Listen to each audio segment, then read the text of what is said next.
Hello, this is Chef Ramon, and today I'm going to teach you how to make Spanish gazpacho, or what is called in Spain, Gazpacho Andaluz. Gazpacho, many of you probably know, is a cold soup based on tomatoes and other fresh vegetables. It's very popular in Spain, and originally it was designed as a beverage.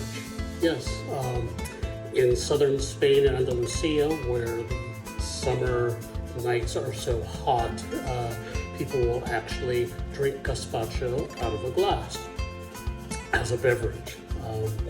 So you can use it either way. Now, there are some common myths about gazpacho, which is that it's spicy, it's chunky.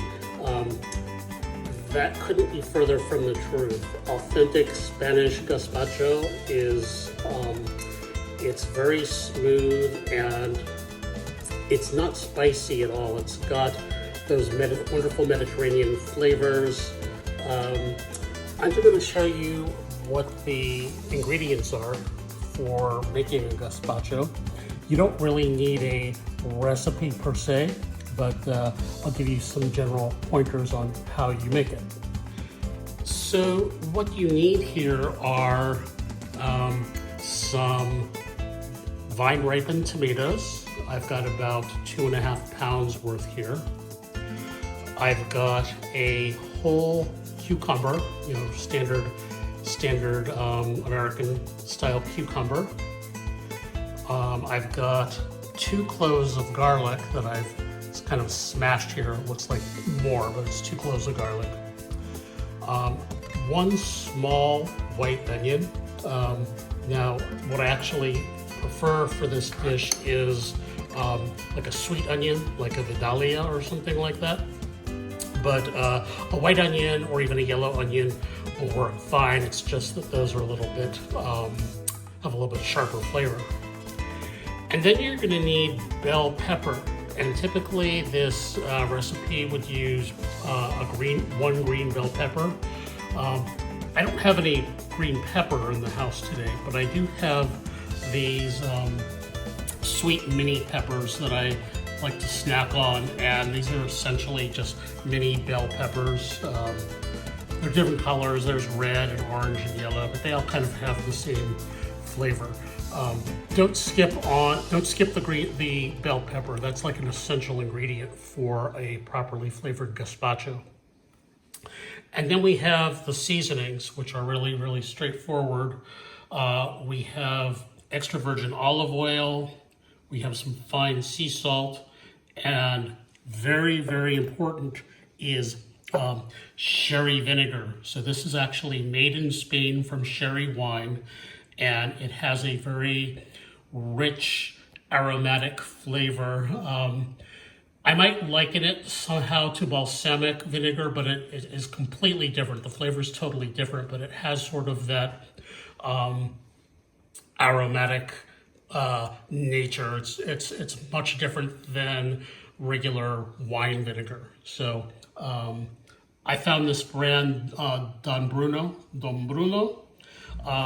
It seems to be pretty commonly available here in the grocery stores in California. You might find another brand where you live, but be sure to use authentic sherry vinegar, or as it's called in Spanish, vinagre de Jerez. Okay, so the first step in making gazpacho is you have to prepare your tomatoes, and there's 2 steps involved. You need to peel them and you need to de-seed them, because when you process the gazpacho in the food processor, you're gonna not want all that those ground seeds and skin. It makes it rather unpleasant. So the first thing I've done here is I've put a pot of water to boil, and I'm just going to dunk my tomatoes into the boiling water for about 30 seconds.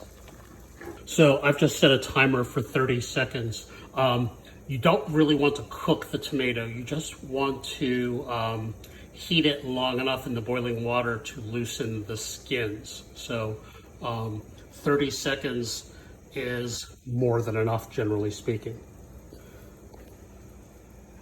And you might turn them a little, make sure they're all getting their exposure to the hot boiling water.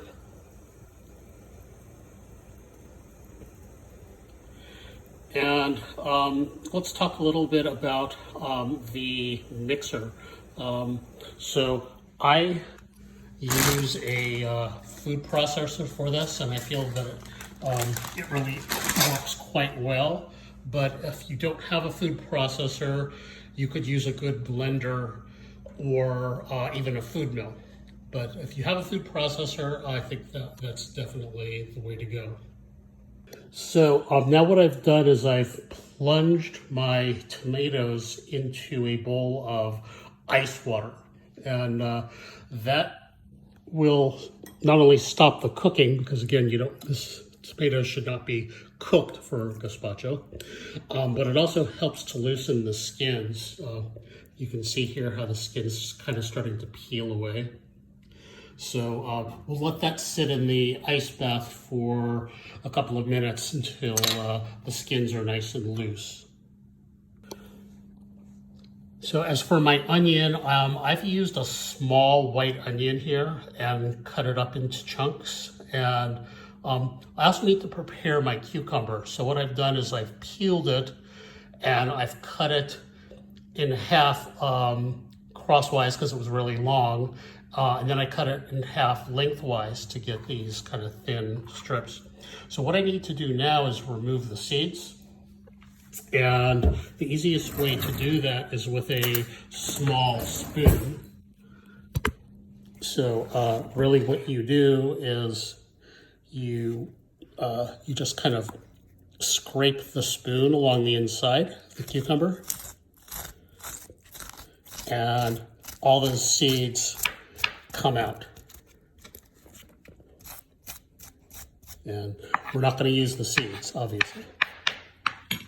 Now what I'm going to do is I'm going to start loading my ingredients into the food processor. And I wanted to point out one more ingredient that I had missed before. Gazpacho normally uses some slightly stale bread as a thickener. I just happen to have some sliced white bread here, but you could use baguette or any kind of bread, probably other than whole wheat or something like that. So what you do want to do though is cut the crusts off. So I'm going to do that, and then I'm going to cut it into some cubes. What I've also done is remove the stems and seeds from the pepper. You won't be able to remove the skins, but the pepper skins aren't as kind of unappetizing as the tomato skins in this gazpacho. So I'm going to basically load all this stuff into the food processor right now. I need to prepare the tomatoes. So what I've done is I've taken the bowl that they were soaking in. I've emptied all the water out. And what I need to do now is I need to core, peel, and seed the tomatoes. So the easiest way to do that, first of all, take like a sharp paring knife. And what you want to do is you kind of want to go in sort of like a cone shape around the stem end of the tomato and just kind of cut that out. And oops. And you get this little plug thing. Just throw that away.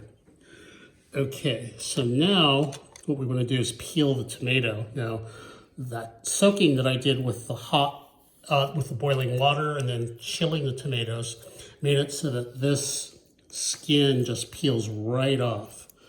Look how thick it is. You really don't want that in your gazpacho. It's going to kind of make it musty. Okay, Almost got that off. You could use a paring knife if you want to make it go a little faster, but it really peels off pretty easily with the fingers. So now what I'm going to do is I'm going to cut the tomato in half, and using a spoon, I'm going to basically scoop out the seeds and the pulp, but I don't want to waste those, right? So I'm going to scoop that out into the bowl, and we'll see that I'm going to reuse some of this at a later step. So not only does the juice from the tomatoes add tremendous flavor, but the liquid also helps the vegetables to blend better in the food processor. So unfortunately, I had some production problems with my video recording, but I wanted to explain some of the next steps to you verbally. You're going to basically dump all of the vegetables into the food processor, and then you want to use a strainer to basically add the juice that you reserved in that bowl with the tomato seeds and the cores and all that, but you just basically want to strain the juice into the processor bowl without adding any of the seeds or pulp. Okay, and at this step, you're not going to add any of the seasonings yet. You just want to start blending the gazpacho. So what you're going to do is start the processor basically in small pulses, and you want to pulse it, I don't know, maybe 30, 40 times until most of the ingredients have been kind of pureed and it's starting to look kind of liquidy. And then once it's at that stage, then you can just turn on the full blending mode of the processor and let it blend for about, I don't know, maybe 2-3 minutes until it's very smooth. The next step is to add the seasonings. What you would use, this is all to taste, of course, but my recommendation would be 1 teaspoon of fine sea salt. 1 teaspoon is 5 mLs. 4 tablespoons of extra virgin olive oil. A tablespoon is 15 mLs. And then about 3 tablespoons of the sherry vinegar. And you just want to blend that all together for about 30 seconds or so. Now the seasonings are obviously to taste, and one of the things I find is that sometimes I know it, because I know what gazpacho is supposed to taste like. Sometimes like the seasonings might need to be adjusted, maybe add a little more vinegar, a little more salt, or sometimes it might be one of the vegetables that needs to be augmented. So, sometimes it might need a little more pepper, a little more cucumber, even a little more garlic, depending on your tastes.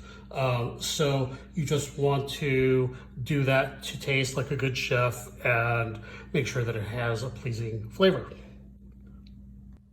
Now, at this point, there is one more thing you need to do.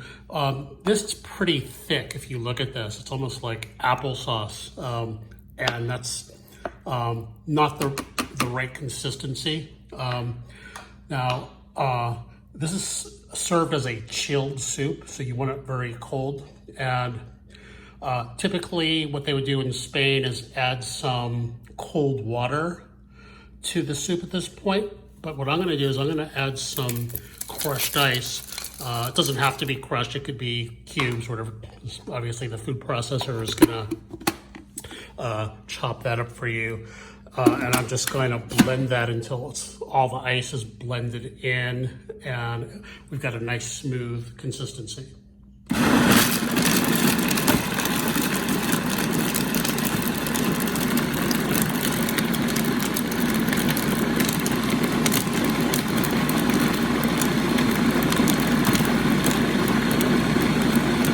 When the noise stops from the ice grinding up, you'll know that it's ready.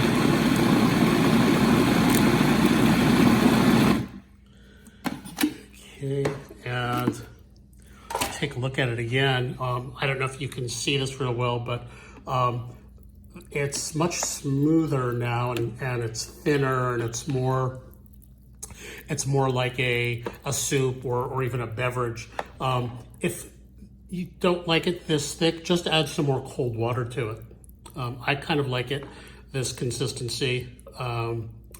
Now, you could serve it at this point. Since we blended the ice into it, it's probably somewhat cold at this point, but I like to chill it in the refrigerator for about an hour before serving it. So that's what we're gonna do. So one more thing, I got a tip from my chef in crime here, Chef Michael, saying that the gazpacho is still a little bit kind of lumpy looking, and so he recommends putting it through a food mill. And the food mill will basically smooth it out, so you have just a very nice liquidy consistency rather than this consistency that's a little bit like applesauce. So I'm going to do that. I'm going to just pour some in, and all you do is you turn the handle, and that kind of smooths it out. Just put this over a bowl. And as you can see, there's some pulp left in here. We're obviously not going to use that. I'm probably just going to throw it away, but you might be able to use it to make a salsa or something like that. But look how nice and smooth the gazpacho is now. It's much smoother than it was before. It doesn't have that applesauce look anymore. But at this point, we do want to chill it before serving. So I'm going to chill it for about an hour. So this is the final result. As you can see, the gazpacho is much thinner, more liquidy than before. So the suggestion from Michael to put it through the food mill really was a good idea. Just talk about garnishes. I'm not going to put any garnishes on it right now, but typical garnishes that you would use with this could be some finely chopped green and red bell pepper, a little bit of white onion, finely chopped, a little bit of chopped cucumber, and maybe some croutons. So any of those could be like optional garnishes. You might pass those around in little bowls and let people help themselves. So this concludes this video on making Spanish Gazpacho Andaluz. I did have some production problems. This is my first video I've ever made, actually. I know I have some work to do on videography techniques and whatnot, but I hope you enjoyed the video, and I really hope you enjoy this delicious, light, summery, refreshing soup as much as we do. Adiós y que aprovechen.